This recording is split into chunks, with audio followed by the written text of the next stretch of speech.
Cake পরীক্ষার সাথে সাথে যদি মানুষের মন পরীক্ষা করা যেত তাহলে বেশ ভালোই হতো। হ্যালো ভিউয়ার্স, সবাই কেমন আছেন? আশা করি সবাই ভালো আছেন। তো আমিও বেশ ভালো আছি। আজকে আপনাদের সাথে রান্না করার পাশাপাশি কিছু গল্প শেয়ার করব। আসলে এটা আমাদের সমাজে প্রতিনিয়ত মানে এভাবে শিকার হতে হয় এ ধরনের কথাগুলোর। তো আমি আজ মনে হলো যে না, আপনাদের সাথে একটু শেয়ার করা উচিত। তো এজন্য আসলে শেয়ার করছি যে আমার মতন অনেকেই আছেন যারা একটা বাচ্চা হয়েছে বা বাচ্চা হয়নি, বিয়ে হয়ে গেছে। তো তখন থেকে আসলে বিয়ে হয়নি, তখন থেকে শুরু হয়ে যায় মানুষের খুসখুসানি। সমাজের মানুষের কিছু মানুষের মানে কথা না বললেই নয় যে তারা একজন মানুষকে ছোট করতে পারলে কিন্তু তারা ছাড়ে না। ঠিক তেমনই যখন একজন মেয়ের বিয়ে হয়, তার কিছুদিন পরেই মানে বলে যে বাচ্চা নাও, বাচ্চা নাও, বাচ্চা নাও, বাচ্চা কেন নিচ্ছ না? যদি বাচ্চা যদিও বা একটা বাচ্চা হলো, মানে একটা বাচ্চা হলো, তারপরেও কিন্তু মানুষ কথা বলতে ছেড়ে দেয় না যে একটা বাচ্চা নিচ্ছ, আর একটা বাচ্চা কেন নিচ্ছ না? আর একটা বাচ্চা তাড়াতাড়ি নিয়ে নাও, আমরা মানুষ করে দেবো এটা।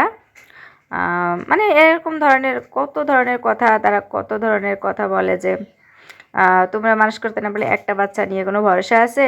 আজকের দুনিয়ায় যদি কিছু হয়ে যায় বাচ্চার, এ ধরনের আসলে কথাবার্তা বলে। তো আমার এই সমস্ত কথাবার্তা শুনলে কিন্তু প্রচণ্ড লেভেলের খারাপ, মানে মন খারাপ হয়ে যায়। আসলে তাদেরকে আমি কিছু বলতেও পারি না, মানে ডিরেক্টলি, মানে আমি তাদেরকে বলতেও পারি না যে এই একটা বাচ্চা আছে তো কি হয়েছে, আর একটা বাচ্চা নিব কি নেব সম্পূর্ণ আমার ব্যক্তিগত ব্যাপার। মানে এগুলো মানে কেন তারা বলবে? এগুলো তাদেরকে বলা উচিত, কারণ একটা বাচ্চা হয়েছে তাই সেই বাচ্চাটাকে দোয়া করে না যে সে না, একটা বাচ্চা হয়েছে, সে ভালো থাক, সুস্থ থাক, তার কথা একবারও বলে না। দ্বিতীয় বাচ্চা আমি কেন নিচ্ছি না, দ্বিতীয় বাচ্চা আমি নেব কি না নেবো ভাই, সেটা তো আমার ব্যাপার।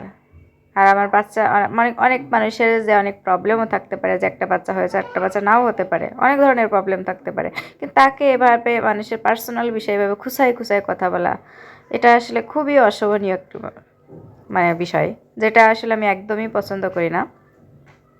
তো এই ধরনের কথায় আসলে প্রতিনিয়ত শিকার হতে হয়। তো এবার ভাবছি যারা আমাকে বলবে তাদেরকে আমি একদম ডিরেক্টলি কিছু কথা শুনিয়ে দেবো। আসলে যত চুপ থাকা হয় মানুষ কিন্তু ততই পেয়ে বসে। একজন মানুষকে এভাবে একদম মানসিকভাবে দুর্বল করে দেয় বা মানসিক একটা অশান্তির কারণ হয়ে দাঁড়ায় এই ধরনের কথাগুলো। আর এই যে দেখেন, আমি কেক বানিয়েছি। তো কেক বানাইতে বানাইতে খাওয়া শেষ করে আমরা একটু ঘুরতে বের হলাম। তো আমাদের কিন্তু একটা হ্যাপি ফ্যামিলি, আমার বাচ্চা, আমার হাজব্যান্ড নিয়ে কিন্তু আমার সুন্দর একটা সময় চলে। তো আমার মতন মনে হয় যে অনেক মেয়েই আছে যাদেরকে প্রতিনিয়ত এই ধরনের কথাগুলো শুনতে হয়, যাদের একটা বাচ্চা আছে বা যাদের বাচ্চা নেই। তো আমার মনে হয় সেই মানুষগুলো থেকে একটু দূরে থাকা উচিত, আর এই মানুষদেরকে পারলে প্রোটেক্ট করবেন সবাই, না হলে কিন্তু নিজেই মানসিক রোগীতে পরিণত হয়ে যাবেন এদের কারণেই। মানসিক শান্তির বজায় রাখতে হলে এদের থেকে সবসময় দূরে থাকতে হবে। ভালো থাকবেন, সুস্থ থাকবেন।